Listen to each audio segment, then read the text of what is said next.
Ya sampai jatuh ya kan. Gue coba dari tadi. Iya Pak. Oke.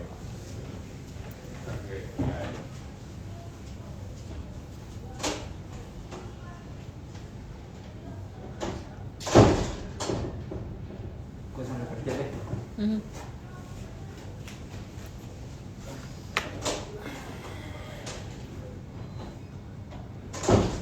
Itu kan bentar kita belum nggak langsung gitu biasanya. Nggak cuma mau ngasih tau aja dia udah Naik.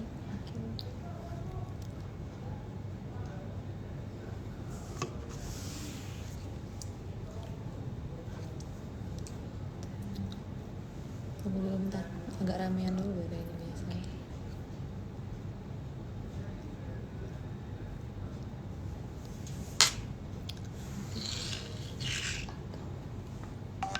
Ya.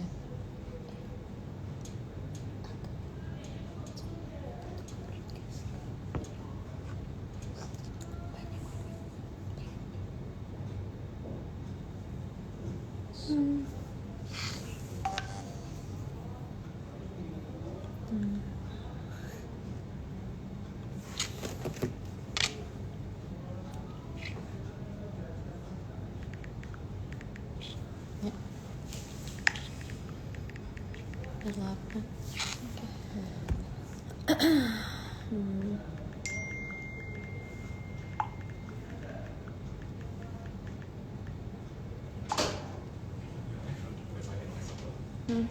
Bentar Pak.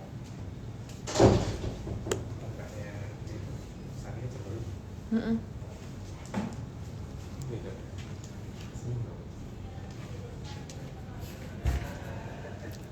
Minum.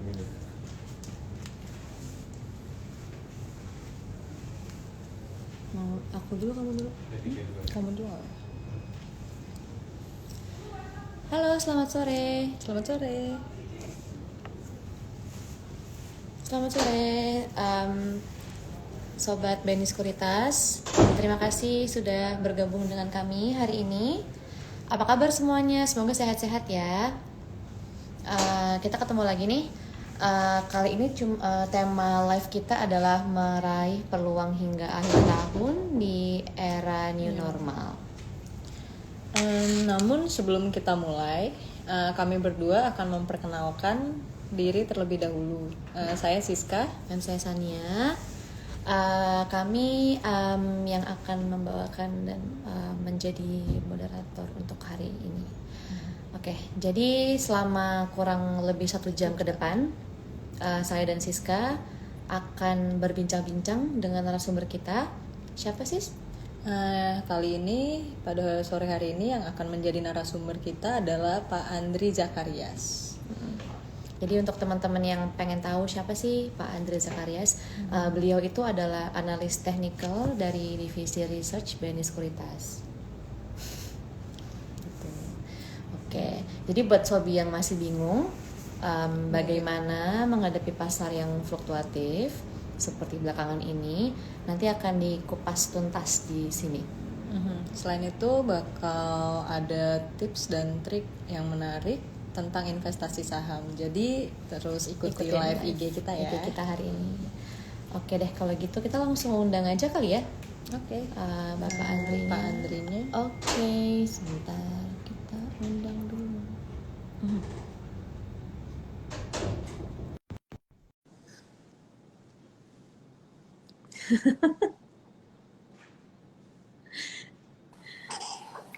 Halo, selamat sore. Halo Sania, halo selamat sore Sania, Siska. Halo, selamat sore Pak Andri, apa kabar? Alhamdulillah baik, apa kabar juga? Baik, Alhamdulillah Pak. baik Pak. Ya. Gimana kondisinya? Semoga sehat-sehat ya Pak. Kan lagi keadaan seperti ini. Iya. Ya Alhamdulillah sehat semua ya, jadi emang karena di rumah terus ya, jadi nggak kemana-mana, jadi aman lah ya. Iya. Masih WFH ya Ya. Pak ya? Ya masih WFH juga. Alhamdulillah. Semoga kita semua diberikan kesehatan selalu ya Pak ya. Amin. Baik Pak. Mungkin Gimana? Mungkin mau langsung boleh sedikit memperkenalkan diri? Oke, saya Andri Zakarias Siregar, saya sebagai Head of Technical Analyst dari BNI Sekuritas di bagian research. Jadi biasanya saya sendiri yang mengirimkan atau membuat daily report, monthly, weekly, dan lain-lain ya. Mungkin Bapak Ibu yang sudah biasa atau jadi nasabah BNI Sekuritas mungkin udah biasa lewat email atau by WA. Oke, nanti akan saya memberikan tips-tipsnya juga view untuk akhir tahun ya, indeks maupun juga saham-sahamnya, mana saham-saham yang harus dihindarin dan juga mana saham-saham yang bisa dikoleksi. Jadi meskipun indeks arahnya naik, tidak semuanya naik. Jadi untuk tahun ini saya pikir jangan sampai salah pilih saham. Mungkin nanti saya kembali ke Sania juga ke Siska ya. Oke, Oke. Ternyata Mas Andri sepertinya udah banyak sekali pengalaman ya. Iya. Ya kalau pengalaman sih saya sudah dari market sudah tahun 98 ya, dulu di forex komoditas. Jadi kalau nanti ada pertanyaan tentang komoditas dan juga tentang mata uang dan juga yang menyangkut ke sahamnya juga mungkin bisa bisa ditanyakan ya. Nanti mungkin kalau ada waktunya nanti di sesi tanya jawab ya. Jadi Mas Andri udah berpengalaman dari pas kita baru lahir kali ya. Oke deh kalau gitu. Oke, kalau gitu langsung mulai aja ya, Mas Andri sharing. Oke, silakan. Ya. Oke, jadi sekarang tuh kita punya beberapa pertanyaan nih Pak, yang akan kita tanyakan terkait pasar modal, terutama tentang saham nih Pak Andri. Jadi kita mulai aja ya pertanyaan pertama. Oke. Pertanyaan pertamanya adalah bagaimana analisis Bapak mengenai perkembangan IHSG Pak hingga akhir tahun nanti, terutama kalau dilihat dari sisi teknikal. Ya, kalau sebenarnya kan mungkin udah sobat-sobat juga sudah mungkin dari banyak baca ya mungkin. Kalau teknikal sendiri sih emang arahnya indeks kita pada tahun itu arahnya naik. Tapi menjelang nanti Desember ini tidak semulus yang kita ekspektasi. Mungkin ekspektasi Bapak Ibu sekalian di situ ya rekan-rekan, karena pasti ada gejolak juga. Terutama kan di sini kita akan menghadapi di sini siklus yang kurang bagus ya di kuartal 3 ini antara Agustus sampai September. Dalam 3 tahun terakhir, dalam 3 sampai 5 tahun terakhir itu dia selalu mayoritas itu negatif. Ya, kenapa? Biasanya emang karena Mei sampai dengan Juli marketnya sudah naiknya cukup signifikan. Jadi biasanya akan terjadi profit taking ya di antara bulan Agustus sampai dengan September. Biasanya investor bakal melakukan profit taking setelah ya mungkin mendapatkan katalis sentimen positif dari mungkin laporan keuangan atau data-data ekonomi yang kurang bagus, ya mungkin sudah didiskon, ya jadi harga saham mengalami aksi koreksi. Tapi saya pikir agak terbatas juga, karena juga secara keseluruhan kan kita masih menunggu intinya kan menunggu vaksin. Ya kan, karena kan istilahnya biang keroknya penurunan indeks ini dan indeks global pun kan karena COVID-19 ini. Jadi setidaknya market sangat mengharapkan lebih cepatnya vaksin akan lebih bagus, karena bisa memulihkan ekonomi dan juga kinerja emiten juga akan bagus, dan juga saham pun juga ya indeks terutama ya kan akan menguat seperti tahun-tahun sebelumnya gitu. Jadi kalau saya lihat emang siklusnya ini sama kayak siklus tahun 2002-2003 ya. Mungkin jarang yang kurang paham ya. Kejadian di tahun 2002-2003 itu dulu ada namanya virus SARS. Ya, untungnya tidak masuk Indonesia. Itu masuknya ke Asia Timur, terutama Jepang, China, dan juga misalnya sampai ke Singapura. Nah, itu yang mendorong indeks global anjlok sampai signifikan ya. Indonesia tahun 2002 itu anjlok 42%. Sama polanya dengan yang tahun ini. Tahun ini kan Januari sekitar indeks kita di 6630-an, anjlok sampai 3911 sampai dengan itu pas 20 Maret. Jadi kalau kita hitung dari 6693 sampai 3920 itu sama 40%. Jadi ada kemiripan antara virus COVID ini dengan virus SARS tahun 2002, jadi ada kemiripan.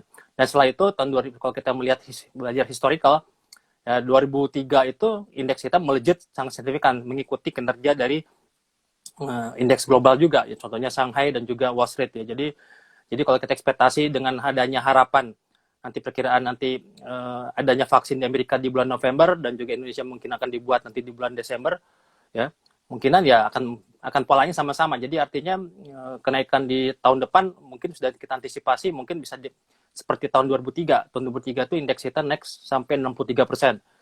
Ya, jadi hasilnya bisa mengcover kerugian atau penurunan di tahun 2002. Jadi setidaknya itu yang kita cermati sampai akhir tahun ini. Gitu. Ya. Ya.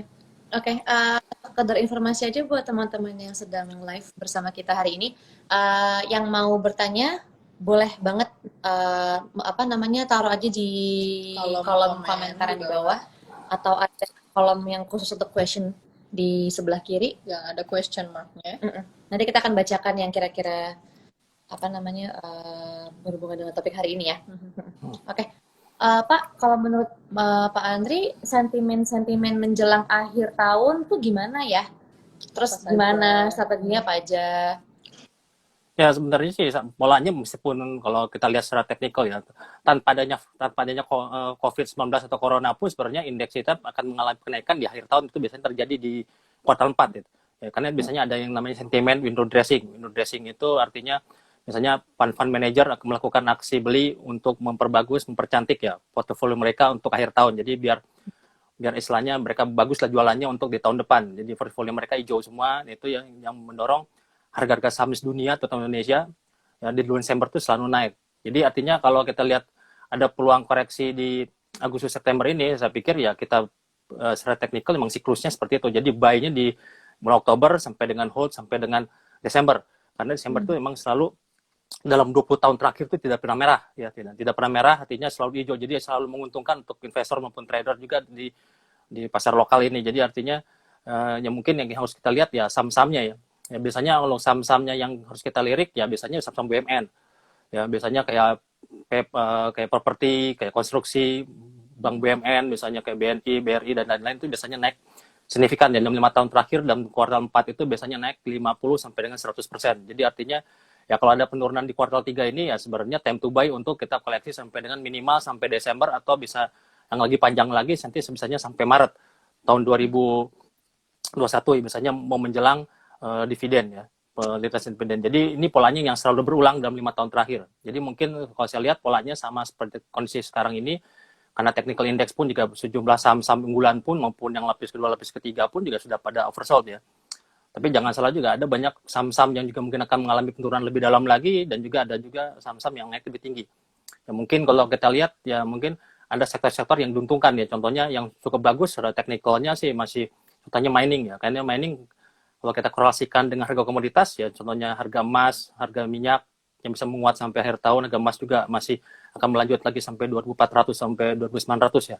Karena efek dari stimulus dan juga itu juga menguntungkan juga untuk ya trader juga kan bisa memilih banyak variasi selain dari properti, konstruksi, juga mining, juga saya pikir juga consumer goods ya. Karena biasanya akhir tahun itu ya kan biasanya ya masyarakat tuh belanja biasanya kan, terutama misalnya saham-saham Unilever, biasanya kalau Unilever biasanya agak spesial, biasanya dia selalu bottomnya 5 tahun terakhir di bulan November. Jadi kita juga harus tahu market timingnya untuk saham-saham itu berbeda-beda. Ya, contoh kayak sekarang ini kan, meskipun indeks sekarang sampai 5162 kemarin, ya sampai 5187 ya tadi, sampai hari ini tertinggi, tapi tidak semuanya naik kan. Gitu. Itu cuma karena didorong oleh beberapa sentimen atau teknikal yang bagus. Contohnya kayak misalnya saham mining, ya harga emas naik, juga harga nikel naik, juga saham Inco juga menguat. Itu seperti itu. Jadi artinya sentimennya sampai akhir tahun masih cukup bagus ya, karena ekspektasi tadi dari vaksin juga ya ikut memberikan momentum juga. Ya, jadi meskipun kita belajar teknikal, tetap kita harus juga baca news juga, karena news itu yang menggerakkan harga. Ya, contohnya kemarin misalnya kita lihat buy on rumor, contohnya saham farmasi, saham PIVA ya, PIVA Dharma juga kemarin naik 600% dalam waktu 1 bulan. Itu cuman karena spekulasi buy on rumor vaksin. Vaksinnya kan belum ada, tapi setidaknya kalau di technical sendiri dia break dari 150 naik sampai 300 sampai 500 sampai 1100 ya, itu benar-benar bisa dimanfaatkan gitu. Jadi kalau technical mungkin agak berbeda dengan fundamental, lebih agresif dan juga lebih fleksibel. Ya, bisa untuk jangka pendek, bisa 1 jam, satu minggu, 1 bulan, bahkan sampai akhir tahun. Itu sudah kita lakukan sejak di BNI sejak udah lebih dari 10 tahun ya. Jadi selama ini investor di BNI Sekuritas happy aja sampai akhir tahun. Kenapa? Karena biasanya tradisi itu selalu berulang, karena ada harapan indeks itu menguat lebih tinggi lagi di akhir tahun. Karena kita prediksi akhir tahun ini indeks kita untuk secara teknikal ya, indeks kita sampai akhir tahun ini sampai Desember, untuk pesimisnya kita targetnya masih 4.400, untuk moderatnya masih 4.975 ya. Kalau optimisnya kita targetnya 5.875. Jadi Ya mudah-mudahan kita mencapai optimisnya ya. Kalau optimisnya berarti saham BNI bisa sampai 7.000 8.000 lagi. Ya BNI juga bisa, BRI juga bisa sampai 1.200, 4.400, juga BCA pun bisa di atas 35 sampai dengan 40.000. Jadi itulah yang harus kita cermati itu. Ya, jadi emang ada beberapa saham yang kita harus tetap pilih secara fundamental, ya secara apa? Baik untuk investasi jangka pendek atau untuk trading. Itu ada yang berbeda. Jadi, contohnya kayak farmasi sekarang ini kan naik, emang naik bagus, tapi cuman karena baik rumor, karena spekulasi, bukan karena fundamentalnya, tapi karena lebih cenderung karena technical, karena supply demand, ya, karena banyak permintaan, ya karena rumornya mau ada akan memproduksi vaksin, ya otomatis harganya sama seperti itu kan contohnya kemarin. Ya tapi tetap harus juga waspada juga, jangan sampai terjadi suspense seperti hari ini. Contohnya misalnya saham KF dan INAF ya. Kemarin seperti tingginya 3550 dan juga INAF pun juga sampai 3400 ya karena kondisinya sudah mahal. Jadi artinya itu mungkin antisipasi untuk para trader dan juga investor ya harus kalau dirasakan keuntungannya cukup lebih dari 100% atau misalnya 50%, saya pikir harusnya untuk take profit ya. Mungkin itu kalau sebelum kita menjelang investasi sampai akhir tahun. Jadi mungkin harus bedakan antara trading dengan investasi. Kalau investasi kan kita beli sekarang, hold sampai dengan Desember. Dan mungkin itu lebih simple ya. Tapi ya mungkin kalau saya bilang tadi, ya soalnya kalau untuk sekarang ini kan, yang kita lihat ini kan lebih bagus kalau kita mau investasi atau mau trading, kita lihat dulu laporan keuangannya. Laporan ini bagus, berarti kita lihat teknikalnya, ya kita lihat di mana level belinya atau di supportnya. Support itu artinya batas belinya, yang batas bawah untuk beli atau misalnya resistance itu batas atas untuk jual. Jadi ya mungkin bisa lebih maksimal lah keuntungannya. Jadi kita juga bisa memindahkan risiko dengan adanya news sekarang masih gonjang-ganjing juga ya, karena kita juga harus alert juga ya. Nanti tanggal 3 November itu ada pemilu Amerika. Jadi kemungkinan Wall Street akan bergojolak dan kita pun mungkin akan ada imbasnya. Jadi setidaknya ya kita juga kalau misalnya sempat untung mencapai target dengan trading plan-nya, saya pikir take profit dulu atau realisasi keuntungan. Setelah itu kita mencari lagi saham-saham yang bagus ya. Karena kan saham Indonesia ini kan banyak ya. Ada sekitar 670 saham, jadi nggak usah takut kalau misalnya ada saham yang udah tinggi, ya kita bisa switching ke saham-saham yang murah gitu. Oke. Tadi kan Bapak udah membahas ya kayak seperti apa strategi yang baik dari saat investasi saham pada saat di tengah pandemi seperti ini. Selain itu Bapak juga udah bilang tadi sektor-sektor saham apa yang lebih baik untuk dikoleksi atau yang dihindari sampai akhir tahun ini. Kira-kira Pak, topik saham untuk minggu depan tuh apa aja Pak kalau dari analisa Pak Andri sendiri? Ya kalau untuk minggu depan sebenarnya banyak saham-saham yang udah murah ya. Contohnya kayak di properti sendiri sebenarnya sudah murah. Ada dari teknikalnya juga sudah murah karena sudah koreksi terus berlanjut penurunannya ya. Contohnya kayak CTRA, SMRA, Pewon ya.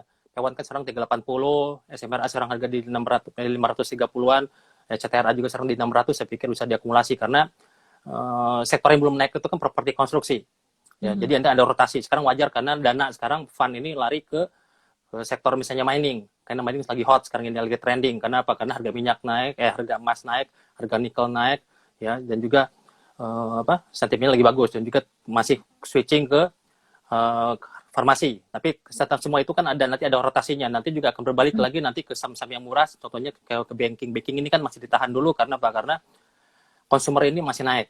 Ya karena bahkan kita harus lihat juga dua sektor yang terkuat di indeks itu kan consumer sama banking. Banking itu 30-35%, jadi sekitar 65%. Jadi dua sektor ini mencakup 65% ke indeks. Jadi sangat mempengaruhi indeks.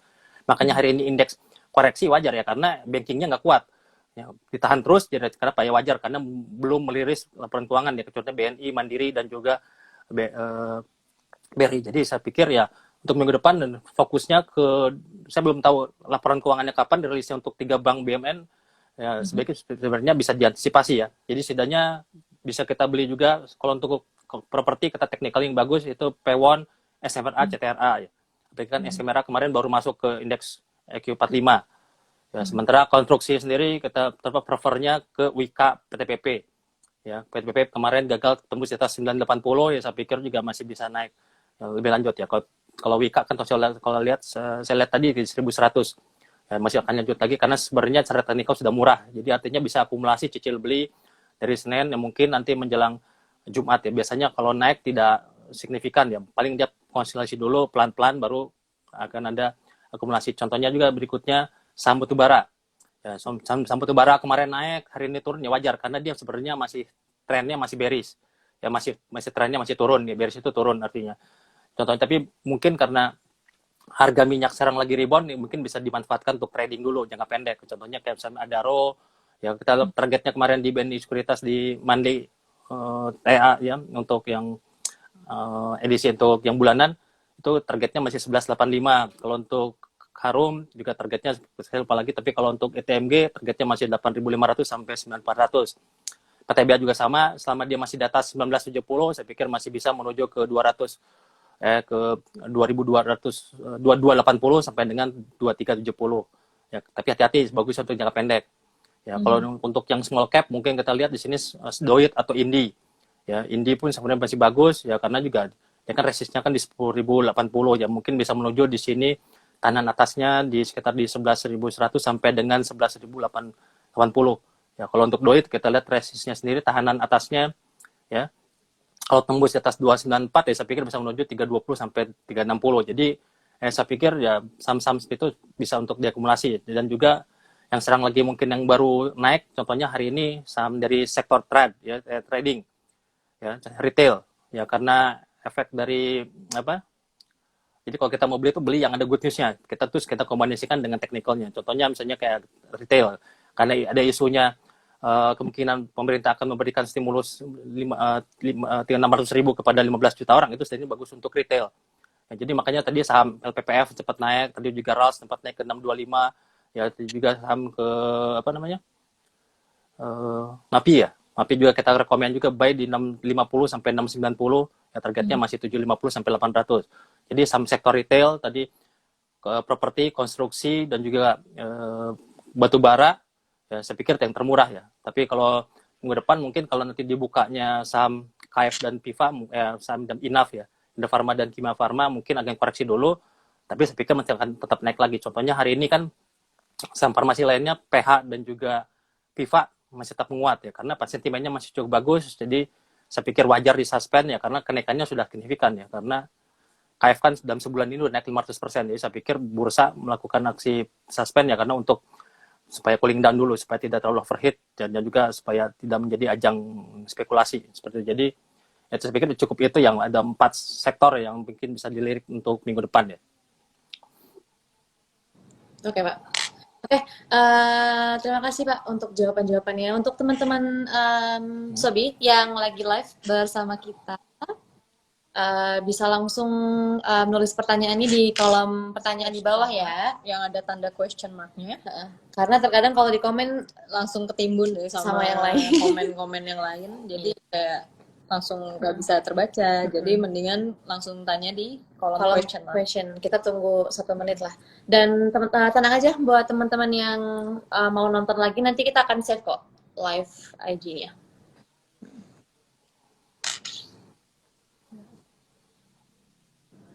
Oke.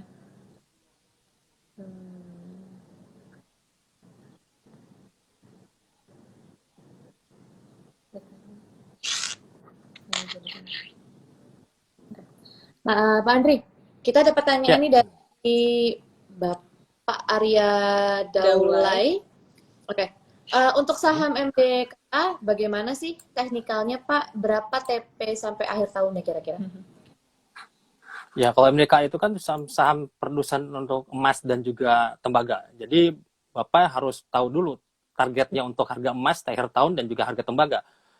Karena berbeda dengan sahamnya. Karena saham itu ngikuti dari harga kenaikannya. Kalau saya upgrade tadi harga emas, target tahun ini kan saya di BNI Sekuritas harga emasnya 1950. Jadi kalau saya upgrade targetnya 2.400, berarti dengan harga sekarang MDK di 2.100 harusnya masih lebih murah, jadi harusnya masih belum mahal, jadi artinya masih bisa menuju ke 2.400 sampai dengan 2.700 untuk MDK di akhir tahun ya. Karena kalau saya lihat harga emas itu kan naik kalau dengan ada stimulus. Ini polanya sama seperti kayak waktu Antam atau saham-saham di dunia ya, untuk pertambangan tuh di tahun 2009-2011. Jadi tahun depan pun masih akan rally lagi harga emas karena efek dari stimulus global. Ya, kenapa efek dari pelemahannya dolar? Ya, dolar melemah, otomatis market akan switching, akan memindahkan dananya atau portfolionya ke emas, terutama ya otomatis menguntungkan untuk dari saham emasnya juga sendiri. Saya pikir ya bisa menuju 24 sampai 2.700 ya. Kalau untuk jangka pendek ini ya paling resistnya di tahanan atasnya kita untuk jual di 2290 sampai 2525. Nah, tapi kalau kita lihat ekspektasi 2400 sampai 2900 untuk tahun depan untuk di harga emas ya saya pikir MDK bisa menuju ke 2700 bisa mungkin ke sana ya. Oke, terima kasih Pak Andri atas Oke. jawabannya. Ini ada pertanyaan yang cukup menarik Pak dari Bapak Ari. Bapak Ari ini bertanya, korban pandemi COVID-19 di Indonesia sudah lebih parah dibandingkan dari China. Kenapa IHSG kok masih bullish ya Pak? Ya sebenarnya kalau dilihat Indonesia nggak bullish ya, bullish pun masih lagging. Kalau kita compare dengan Singapura dengan Nikkei, kita masih jauh karena apa? Year to date kita indeks kita masih minus 19%. Nikkei cuma minus 4%. Bahkan Shanghai sekarang udah plus. Ya satunya indeks yang bullish di Asia untuk dari misalnya kita yang performance-nya positif sejak akhir tahun itu Shanghai. Ya. Jadi artinya kalau saya lihat kita masih terus lagging ya. Kenapa? Karena kayak wajar karena kan kita mengikuti dari kinerja di Wall Street sendiri. Kan Wall Street itu kan bursa dunia ya. Kan di situ juga kita juga sangat mengharapkan kan 50% dari indeks kita itu kan ada investor asing, dan investor asing itu otomatis kalau di Wall Street beli mereka juga akan melakukan maksi beli juga di saham Indonesia juga. Jadi sehingganya ya kalau dilihat ya kalau dibilang bullish kita sebenarnya belum bullish karena kita masih year to date masih minus 19% kalau kita lihat dari sejak tanggal 2 Januari ya. Tapi sebenarnya juga positif karena Wall Street sendiri sekarang masih naik kan karena didukung oleh saham-saham teknologi ya. Jadi artinya Nasdaq pun juga masih mencatat rekor terus, yaitu otomatis indeks ESG juga saya pikir masih bisa lebih lanjut. Jadi kalau kita mau melihat Pak,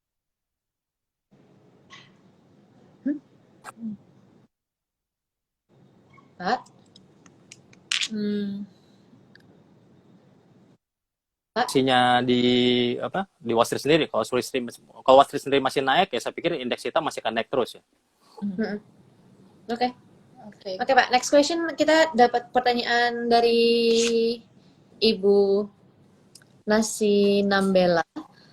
Mas, harga Antam sekarang ini di RP 840. Apakah masih oke beli? Telkom harganya tertekan, terus penyebabnya apakah akibat anak perusahaan yang gagal bayar? Apakah masih layak beli di harga yang sekarang kira-kira?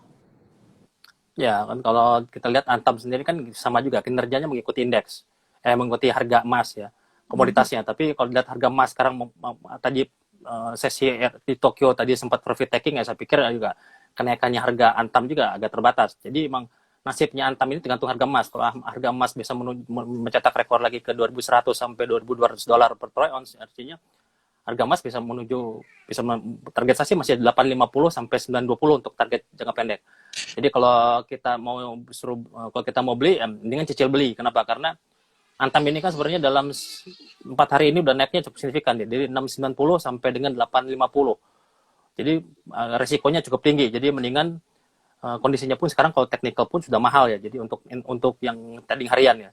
Tapi kalau kita untuk jangka sampai akhir tahun sih masih belum mahal. Ya kenapa? Karena kalau kita lihat secara emas kan sekarang harga emas di 2.000-an dolar, di 2.000 dolar harusnya harga Antam harusnya di atas 1.000 karena ini mengikuti kata jejak tahun 2016-2017 gitu. Jadi artinya mendingan cicil beli antara 800 sampai dengan 830 ya untuk harga Antam, take profitnya 850 sampai 920. Kalau tadi untuk harga saham apa tadi satu lagi? Telkom ya. Telkom sih memang kalau dilihat emang sebenarnya banyak faktornya ya, bukan sekedar gagal bayar. Memang dari awal tahun pun Telkom itu sudah dijual asing. Asing pun jual Telkom itu sampai lebih dari 5 triliun. Ya, dari Januari sampai 1 bulanan, 3 bulanan pun sama. Telkom tuh pasti asing tuh pasti net sell terus.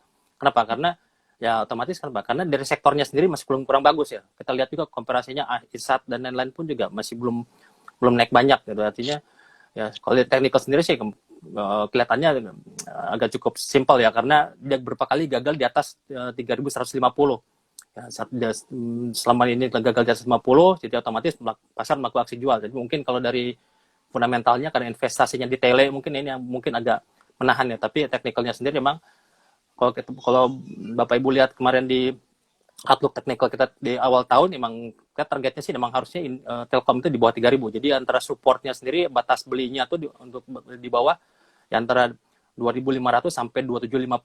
Kemarin kan terendahnya kan 2.850. Jadi untuk Telkom saya pikir bisa akumulasi beli ya. Cicil beli antara 3.000 sampai 2.850 untuk jangka pendek. Kenapa? Karena sebentar lagi kan dia mau rilis laporan keuangan. Jadi saya pikir market sekarang kalau dari buy technical sekarang cenderungan sell on rumor dulu laporan keuangan, jadi cenderungan buy on news. Jadi kemungkinan nanti setelah laporan keuangannya dirilis, kemungkinan Telkom akan rebound lagi dengan resistnya, tahanan atasnya mungkin di area 3.100 sampai dengan 3.150. Untuk tren bullishnya, ya untuk jangka panjangnya, saya pikir dia harus break dulu di atas 3.370 karena itu berapa kali gagal ditembus. Jadi saya pikir untuk kalau untuk sampai akhir tahun sih saya optimis sih masih bisa menuju ke 34 sampai 37 ya. Tapi kalau untuk jangka pendek ini masih kurang bagus ya prospeknya, kemungkinan masih konsolidasi dulu 32850 sampai 3100 menjelang laporan keuangan ya. Oke. Baik, Pak. Question? Oke, langsung ke pertanyaan berikutnya ya, Pak Andri. Ya. Ini ada pertanyaan dari Handi Tanhir. Pertanyaannya adalah dari sektor consumer good yang oke untuk diinvest untuk jangka panjang itu apa aja ya, Pak? Ya, kalau consumer good sepertinya lebih simpel ya, karena yang pastinya pasti bilangnya Unilever. Karena Unilever itu sudah saham antibody sejak tahun 98 dan tahun 2008 dia mencatat return lebih dari 15%, belum termasuk dividen. Dan mungkin teknikalnya pun sama. Kalau teknikalnya pun juga kita lihat kalau untuk kan dia baru bagi dividen ya. Jadi kalau untuk supportnya sendiri kan memang Unilever ini di 7750 ya, batas bawah kita belinya 7750 sampai dengan 8100. Karena sekarang koreksi ini saya pikir bisa akumulasi beli. Ya karena resistnya atasnya untuk batas jualnya kita di atas 8.800. Ya 8.800 tembus yang bisa menuju 94 sampai 11.000 lagi. Jadi kalau kita ekspektasi indeks kita menguat sampai dengan di atas 5.500 sampai 58 nih, berarti ada kemungkinan ya Unilever bisa menuju di atas 8.800 sampai dengan 9.400. Ya, jadi artinya Unilever sekarang masih tetap terkuat ya. Kalau yang kedua mungkin kita lihat Mayora ya. Mayora sekarang lagi koreksi juga, masih murah, bisa dikumulasi juga sampai akhir tahun, dan juga kalau saya sih lebih prefer ke Sido ya untuk yang newcomer ya. Newcomer di Sido ini untuk tahun kemarin 800-an, sekarang kemarin sempat menyentuh tertingginya 1450. Jadi saya pikir Sido dengan adanya pandemi COVID ini diuntungkan, dan dengan teknikalnya pun dia break new high terus, jadi artinya mungkin bisa menuju 1.700 sampai dengan 2.000 untuk di tahun depan ya. Oke, Pak. Terima kasih. Semoga Pak Handi terjawab ya pertanyaannya. Next question is dari Ibu Ari. Saham INKP kenapa bisa naik? Itu karena fundamental atau teknikal, Pak, kira-kira? Ya sebenarnya kan teknikal itu kan bergerak karena adanya news fundamental dan news fundamentalnya juga. Ya kenapa naik ya wajar, karena kemarin waktu saya baca sih harga indeks papernya kemarin di Shanghai kemarin naiknya signifikan. Ya, naiknya jadi kemarin sebenarnya wajar. INKP juga menguat ya kemarin dari terendahnya 7.300 sampai tertingginya kemarin sampai 8.600. Ya hari ini koreksi, meskipun ada koreksi pun ya wajar karena sudah 4 hari dan naik terus, ya pikir ya koreksi wajar untuk turun untuk menguat lebih lanjut lagi. Target kita sih untuk INKP sih masih 8.900 sampai dengan 9.400 ya. Mungkin kalau kita lihat INKP berarti kita harus juga beli sister company-nya itu Tekim. Tekim juga sekarang agak lagging ya karena dia resistnya kuatnya di 7.100 sampai dengan 7.425. Mungkin kalau itu tembus mungkin bisa dilakukan aksi beli ya untuk karena kinerjanya sama mengikuti dari kenaikan harga kertas ya di China dan juga globalnya. Ya.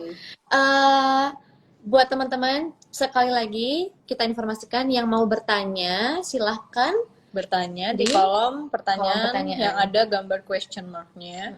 Karena jika kalau misalnya teman-teman bertanya di kolom komentar bisa ya, cuman nanti akan tertimbun sama komen-komen teman-teman yang lain. Jadi kalau mau difokusin silahkan yang mau bertanya ke kolom question yang ada gambar di question bawah. mark-nya. Simbol. Iya, simbol tanda tanya. Oke. Question. Oke, next question ya Pak Andri.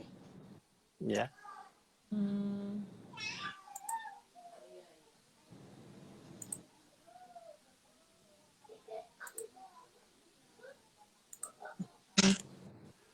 Okay. You say right? Oke. Oke, Pak Andri, di sini ada pertanyaan, apakah Aceh termasuk saham yang diuntungkan seperti RALS atau LPPF dengan adanya stimulus? Ya pasti diuntungkan ya. Cuman ini kan masalahnya ini kan seharusnya diuntungkan. Cuman ya itu tadi saya bilang tadi kan karena mungkinan kan kita belum tahu nih kapan distribusi untuk yang 500-600 ribu yang untuk pegawai di bawah gaji yang 5 juta itu. Untuk bagus saya pikir bisa untuk bagus. Tapi kan setidaknya kenaikan pun agak terhambat ya karena pandemi COVID Indonesia kan kenaikannya kan yang positif semakin meningkat terus. Jadi setidaknya ya lajunya makin pelan-pelan. Tapi dari sisi positifnya ya bagus. Bagusnya apa? Jadi belum naik. Jadi setidaknya Bapak Ibu juga sebagai investor maupun trader bisa melakukan aksi beli ya karena kalau kita ekspektasinya akhir tahun ini biasanya kan akhir tahun itu kan ada diskon-diskon. Itu sebenarnya bagus untuk department store seperti kayak RAS dan juga PPF. Dengan harga murah sekarang ini contohnya kayak PPF diskonnya kan sudah lebih dari 90% ya dari rekor tertingginya. Jadi sangat murah. Dengan sentimen dari stimulus ini ya saya tidak tahu apakah nanti juga diberikan lagi oleh Presiden Jokowi mungkin lebih bagus lagi. Itu yang terjadi di Amerika. Jadi saya pikir ya bisa bagus ya. Kalau untuk RAS sendiri resistnya tahanannya yang kita lihat di sini 650. Kalau tembus menuju ke 675 sampai dengan 725. Kalau LPPF kayak kita lihat kan kemarin terendahnya kan 1170. 1170 saya pikir bisa akumulasi lah 1170 sampai dengan 1250. Resistnya berikutnya di 1450 sampai dengan di sini 1680. Jadi saya pikir untuk jangka pendek ini bisa masih range trading antara 1100 sampai dengan 1400. Untuk retail sendiri sebenarnya yang bagus sekarang ini adalah ERA ya. Karena ERA hari ini juga membuat level tertinggi lagi dalam 3 bulan. Tadi dia tembus di atas 1.500 dan tadi kalau saya lihat closingnya tadi sempat mendekati 1.600, akhirnya harusnya dari technical menuju ke 1.810 sampai 1880 ya untuk ERA untuk karena mendapat sentimen dari stimulus Presiden Jokowi ini. Oke. Semoga tadi sudah menjawab pertanyaan tentang sektor retail ya. Lalu berikutnya ada pertanyaan dari Doni Karyadi. Ya. Mas Andri, saham-saham sektor seperti coal, sektor coal seperti ini saham-saham dan sektor coal seperti ini dan ya Harum gimana gimana Pak kira-kira? Kalau untuk sektor coal nih kali ini Pak. Ya kalau coal sendiri kan ini kan kalau coal sendiri misalnya kayak Doit ya Indi Harum itu kan sebenarnya naik tuh tidak mengikuti seperti yang lain. Yang lain kan yang blue chipnya di coalnya sendiri masih turun ya. Kenapa? Karena Indi dan Doit ini kan turunnya sudah signifikan kemarin ya. Jadi penurunnya sudah lebih dari 70%. Jadi saya pikir wajar naiknya paling duluan. Kenapa? Karena sudah diskonnya sudah terlalu dalam. Dan di sini kalau lihat Indi saya pikir dia dalam waktu dekat ini bisa menuju di atas 1040 ya. Karena sentimen dari harga minyak sendiri sekarang udah di atas 42. Jadi kalau 1040 tembus bisa menuju di sini resistnya di 1160 sampai dengan di sini di 1250 ya untuk jangka pendeknya. Tapi kalau akhir tahun kalau kita lihat misalnya dengan harapan harga batu bara bisa rebound lagi dari 50 sekarang ke 60 70-an di Desember ya saya pikir ya harusnya harga Indi lebih tinggi lagi bisa di atas 1250 sampai 1400 ya. Ya kalau untuk tadi Harum ya sama juga ya. Ya. Harum juga sama, ini juga di sini juga dia kemarin sudah 4 hari naik terus ya dari 1180 naik sampai dengan 1300 dan ini juga polanya sama nih polanya masih konsolidasi dia akan menuju di sini ke tahanan atasnya di 1330 sampai dengan 1390. Jadi saya pikir untuk sampai dengan untuk jangka pendek dalam 1 minggu 2 minggu ke depan ya saya pikir target untuk take profitnya di 1350 sampai 1380 untuk Harum.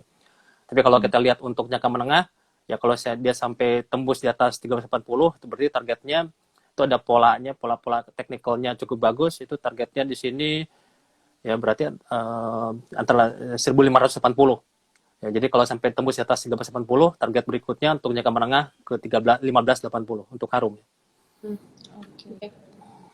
Oke Pak, thank you. Terus kita moving on to next question. Ada pertanyaan yang menarik nih dari kali ini tentang prospek emiten rokok. Jadi Sama Pak? Pak, jadi prospek emiten rokok gimana kira-kira? Oh, rokok. Dengan Rokok sebenarnya ada 2 bagian ya. Ada yang small cap sama ada yang big cap. Ya big cap itu Cahaya Sampurna dan Gudang Garam. Kalau lihat kemarin pemerintah sendiri akan melakukan apa relaksasi untuk apa pengurangan cukai rokok di tahun depan, juga sentimen banyak positif. Kita pun hari ini pun juga rekomend untuk akumulasi ban untuk HMSP. Jadi HMSP yang kemarin sudah naik hampir 80% di dalam 5 bulan terakhir, ya saya pikir bisa menguat lebih lanjut ya. Karena kalau kita melihat indeks kita targetnya di atas 5.500 harus dengan MSP dan juga Gudang Garam, karena dia sebagai apa motor juga apa namanya ya, saham yang dengan market cap-nya yang cukup besar ya. Jadi kalau untuk MSP kita lihat di sini ya, kalau dia tembus di atas ya masih tetap masih baik karena juga sudah oversold ya, jadi artinya sudah murah, technical sudah murah ya. Kalau dia bertahan di atas 1680 bisa menuju di sini ke 1735 sampai dengan di sini ada tanah atasnya di 1930 lagi. Tapi kalau kita mau lihat untuk jangka lebih panjang bisa menuju 2300. Jadi artinya Sampurna bottomnya sudah selesai, saya pikir kecenderungan untuk menuju lebih tinggi lagi. Kalau Gudang Garam ya saya pikir targetnya masih tetap 53.000. Ya kalau tembus itu menuju ke 64.000 untuk gap waktu tahun kemarin ya, ada waktu sempat sell off waktu ada kasus free float ya di bursa. Jadi artinya dua saham ini cukup bagus ya. Tapi kalau untuk yang small cap ya mungkin kita bisa antisipasi sini WIM juga ya. WIM juga masih di tahanannya di 390, 392. Kalau to break mungkin bisa menuju 440 sampai 486. Kalau untuk itu lagi misalnya Etik pun juga sama, sudah cukup murah ya. Kalau Etik ini produsen rokok untuk yang apa? Yang murah ya, versi murahnya yang apa? Yang versi murahnya lah, yang buat untuk masyarakat menengah ke bawah, menengah ke atas, menengah dan ke bawah. Jadi artinya Etik sendiri di sini kita bisa antisipasi kalau dia tembus di atas 1040 ya akan bagus, prospeknya bisa menuju 1600 sampai dengan 1800. Jadi artinya penurunan cukup signifikan ya. Saya pikir market akan buyback lagi, jadi sentimen dari rokoknya itu. Oke Pak, terima kasih untuk penjelasan tentang sektor cigarettes ya, rokok. Menarik sih. Oke Pak, berikutnya kali ini ada pertanyaan. Untuk kali ini sektor poultry Pak. Ini pertanyaannya, kalau Java dan Cepin dari sisi harga saat ini lebih menarik yang mana ya Pak Andri? Sebenarnya Cepin sebenarnya ada dua macam. Kalau kita mau trading mendingan Java. Ya, kenapa? Karena dia sebenarnya apa dari kinerjanya kita lihat dari year to date dia masih negatif. Jadi artinya kalau untuk trading dengan harga yang murah sekarang Java dengan harga sekarang di antara 1000 sampai 1100 ini Java bisa dikoleksi. Karena sebenarnya kondisinya sudah murah ya, teknikalnya harusnya ada technical rebound dulu, ya rebound untuk naik lebih lanjut bisa menuju di sini tahanan atasnya 1170 sampai dengan 1225. Tapi kalau kita mau invest jangka menengah sampai akhir tahun mendingan prefernya ke Cepin. Ya. Kenapa? Karena Cepin itu sangat disukai oleh investor asing yang berbeda dengan Java yang banyak dimiliki oleh investor lokal. Jadi artinya kalau untuk jangka panjang mendingan Cepin ya, karena kinerjanya pun di awal tahun maupun investasi pun Cepin dalam 3 tahun 5 tahun terakhir dia masih memberikan keuntungan 70%. Tapi kalau kita beli Java dalam 3-5 tahun kita masih negatif. Jadi artinya kalau untuk trading kita prefer ke Java, tapi kalau kita mau swing ya atau misalnya jangka menengah ya sampai akhir tahun bisa menuju di sini tahanannya di 6.600, kalau tembus bisa menuju ke 7.050 sampai dengan di sini 8.500. Untuk Cepin. Jadi sentimennya sendiri kalau untuk jangka pendek ini emang dari harga DOC-nya, di harga anak ayamnya emang kurang bagus ya.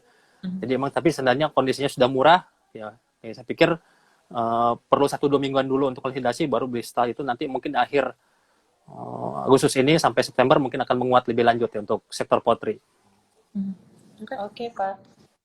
Kita ingatkan kembali lagi untuk teman-teman Sobi yang sedang live bersama kita, yang mau bertanya, mohon bertanyanya bukan di komen ya, karena bisa cuman akan tertimbun dengan teman-teman yang lain. Kalau misalnya mau bertanya, kalau nggak mau miss, tolong di put di question mark, yang simbol yang question mark, tanda tanya di kolom questions namanya. Terima kasih. Berarti sekarang kita moving on to the next question ya Pak.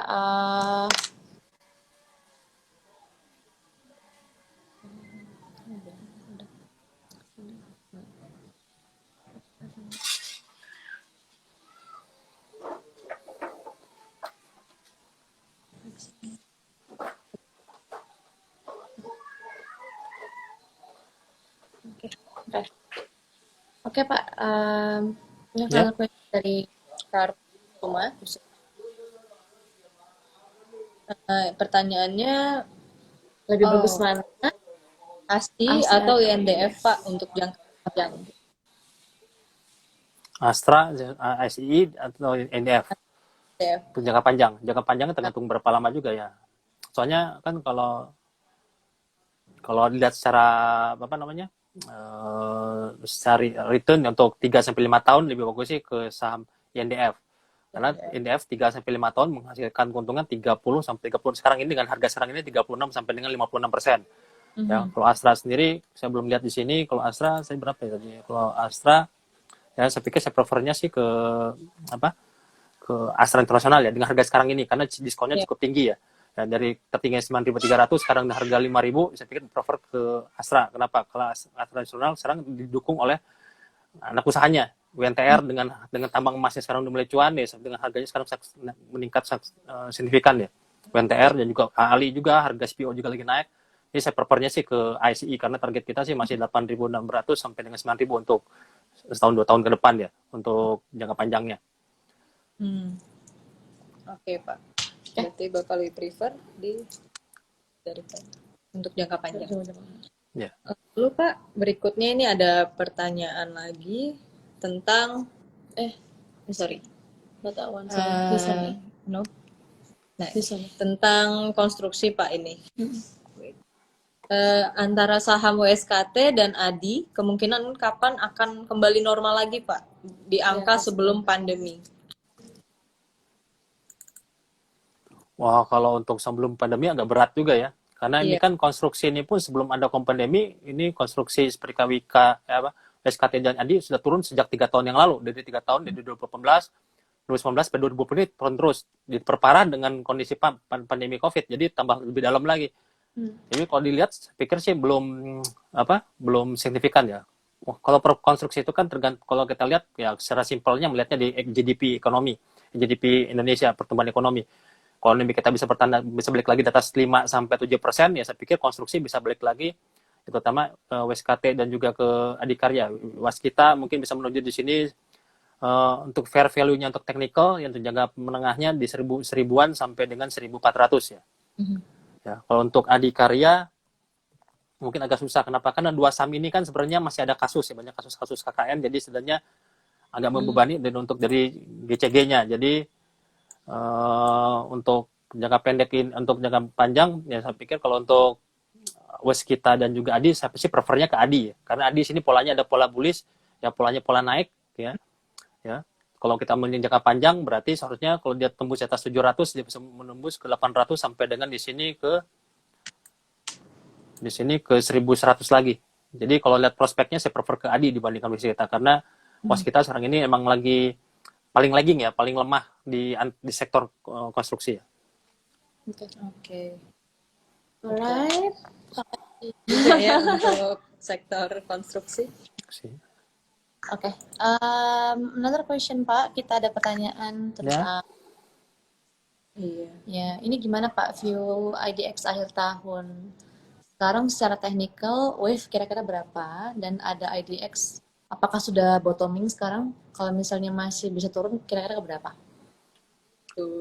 Ya, tadi kan saya balik lagi ke yang tadi, emang pesimis di indeks sendiri untuk technical sendiri 4.400 ya. Tapi dengan syarat itu harus tembus dulu break di bawah 4.700. Jadi kalau 4.700 break, targetnya 4.300 sampai 4.400. Itu the worst case-nya.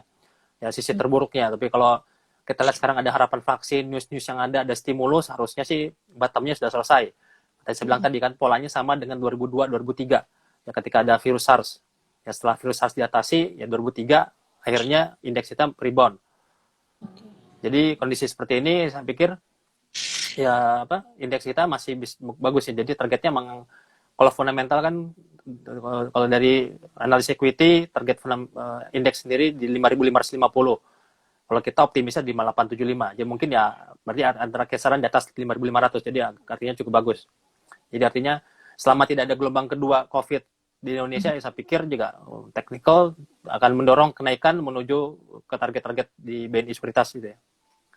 Oke Pak, gimana ya, gelombang kedua talking about that jadi agak concern ya. Agak concern sih. Ya mudah-mudahan nggak kejadian ya. Tapi kan kita mikirnya harus the worst-nya gitu. Harus the worst case kan, iya. Makanya. Ya. Oh, anyway, kita. Oh ya, tadi bicara tentang UNTR Pak, Mhm. kan ini mungkin karena harga emas akhir-akhir ini kan mengalami kenaikan. Ini ada yang bertanya Pak, UNTR apakah saat ini harganya itu sudah mahal dan target sampai dengan Desember itu gimana ya Pak untuk UNTR? Ya sebenarnya UNTR ini kan naik bukan karena dari bisnis utamanya ya, bukan karena dari bisnis batu bara dan juga bukan dari heavy equipment. Ini kan karena spekulasi dari tambang emasnya. Jadi kalau dilihat, kalau lihat NTR ya, NTR ini kan udah naik 150% dalam waktu 5 bulan. Ini saham blue chip terhebat di Indonesia saat ini ya sekarang ya, NTR. Jauh melebihi dari banking dan lain-lain. Jadi artinya tergantung harga emas. Kalau kita ekspektasi harga emas nanti bisa closing di atas 1950 sampai dengan 2400, artinya UNTR ya bisa menuju dia antara 25.000 bahkan ke 30.000 ya, karena lihat ekspektasi dari harga emasnya sendiri. Cuman kalau untuk jangka pendek emang sudah sangat mahal ya kalau untuk jangka pendek. Tapi kalau untuk jangka panjang ya di sini emang targetnya emang antara 25.000 sampai dengan, ini sebenarnya kalau di technical naiknya kecepatan. Ya karena ini sebenarnya bentuk bola teknikalnya ya, resistnya sendiri di antara the next targetnya 23.000 sampai dengan di sini ada banyak harga yang tertinggal di 2000 tahun kemarin ya, dia 27.400 sampai dengan 28.000. Mungkin akan dicapai di akhir tahun ini ya. Jadi kalau untuk UNTR saya pikir mendingan nunggu koreksi dulu baru kita kasih beli lagi, karena di sini juga kenaiknya kecepatan ya. Ya. Saya pikir bisa melakukan beli lagi dan antara 20.000 sampai 22.000 bisa untuk cicil beli. Oke. Oke. Pak, next another question. Kita akan ngebuka pertanyaan untuk two or three more kali ya. Ya, dua atau tiga pertanyaan lagi jadi, ya Pak. jadi buat Ya, boleh silakan. Kesempatan untuk bertanya. Sekarang bisa langsung bertanya di kolom questions dalam telling you again, karena kalau misalnya di kolom chat, kenapa sih Ska? Akan tertimbun dengan komen-komen yang lain, jadi nggak bisa dibacakan. Jadi kayaknya banyak pertanyaan bagus ya, cuma teman-teman di kolom questions aja. Oke. Pak, ada question tentang Pak Andri, prospek KLBF Pak. KLB gimana Pak dibandingkan dengan KF? Ya sebenarnya ya kalau dari KLB ini kan big cap atau blue chipnya. Kalau KF dan INAF kan small cap ya, makanya naiknya lebih kencang karena ya mungkin ya pelaku pasarnya supply demand-nya tidak terlalu besar seperti kayak di KB Pharma. KB Pharma masih naik karena ekspektasi tetap semua dari vaksin ya. Jadi KB Pharma ini kan kemungkinan dengan adanya vaksin ini kemungkinan bisa mendorong, mungkin akan break range konsolidasi selama 5 tahun ya. Kan selama ini 5 tahun ini KB ini selalu bertahan di atas 1.100 sampai dengan 1.900. Dan mungkin dengan harapan nanti sentimen dari KB sendiri dengan adanya jualan nanti ke vaksin tahun depan ya seharusnya bisa mendorong teknikalnya. Teknikalnya sendiri kita lihat di sini memang beberapa hari kemarin kita harus rekomend KB Pharma ya, dan juga resistnya sendiri sini tahanan atasnya kita harus lihat untuk 1695. Ya kalau 1695 tembus ya berarti kalau nongol 1700 berarti akan menuju di sini ke 1815 sampai dengan 1930. Jadi untuk akhir tahun ini saya pikir bisa menuju ke 1695 sampai 1900 ya sampai akhir tahun. Mungkin ke tahun depan dengan adanya vaksin mungkin kita lihat lagi mungkin bisa lebih bagus lagi di prospeknya. Apalagi kalau tahun ini dia bisa closing di atas 1900 ya artinya bisa menuju ke target berikutnya di atas 2000-an ya. Jadi tapi kalau untuk support sendiri untuk tahanan bawahnya kita untuk pembelian di 1.500 sampai dengan 15.50 ya, stop loss-nya di bawah 14.50 untuk KB Pharma kalau kita mau jangka pendek ya. Oke Pak. Oke Pak, kita akan membuka 2 pertanyaan terakhir ya Pak. Boleh? Sudah mau habis. Sebentar lagi. Nggak berasa ya kalau ngobrol sama Mas Andri. Tiba-tiba 5 aja. Dan ini masih banyak pertanyaan yang nggak numpuk. Iya, nggak dibacain. Nggak dibacain Pak. Oke. Ya. Pak, ada pertanyaan mengenai prospek MCB setelah diakuisisi oleh Semen Indonesia. Gimana ya Pak? Pencerahannya gimana tuh Pak? SCB.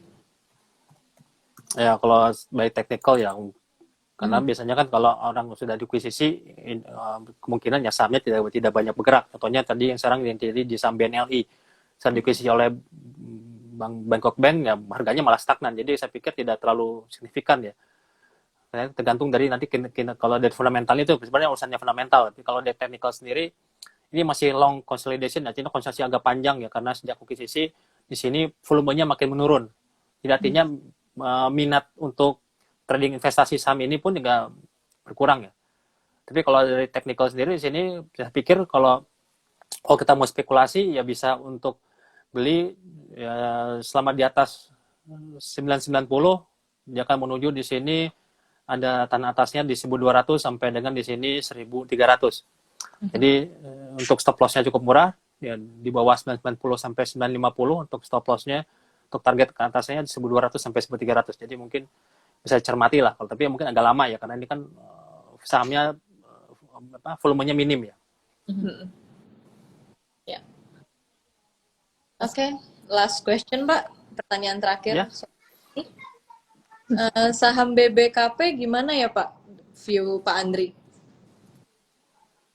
Ya BPKP kan hari ini juga sempat naik tadi ya, sempat kalau nggak salah sempat di atas 200-an juga karena ada sentimen tadi sempat di-upgrade ratingnya oleh Fitch ya, lembaga pemeringkat Fitch ya, lembaga untuk rating hutangnya, jadi juga cukup diantisipasi bagus.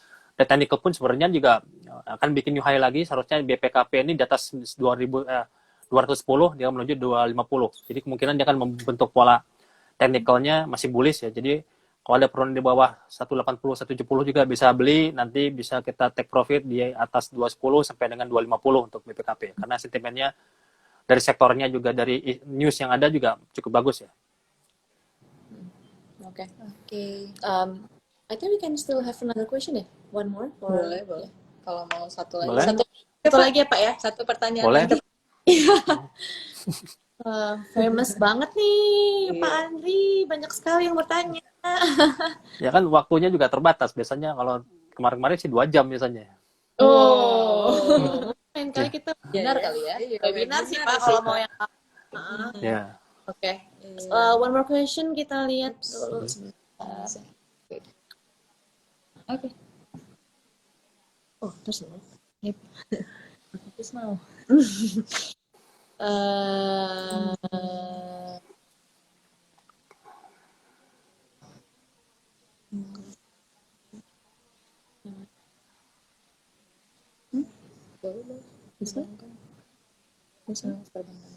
Oke, ini ya.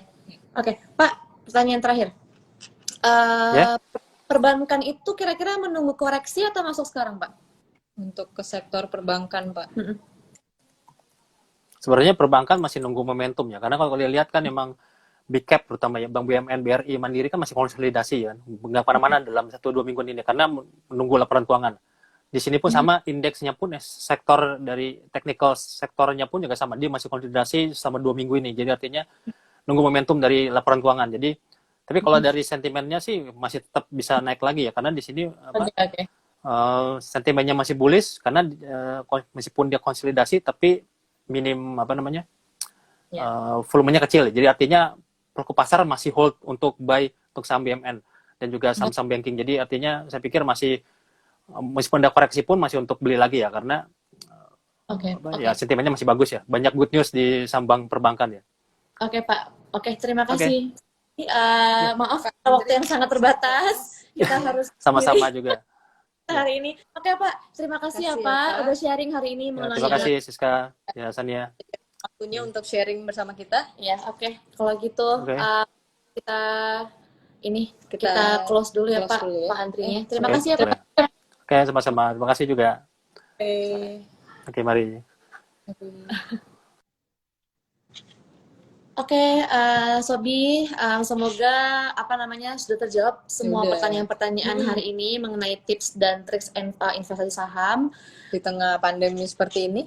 Kini saatnya saya Sania dan Siska mohon undur diri. Terima kasih untuk hari ini. Tetap jaga kesehatan tubuh, Tetap jaga kesehatan keuangan tetap berinvestasi. dan tetap di rumah saja. Thank you. Thank Bye.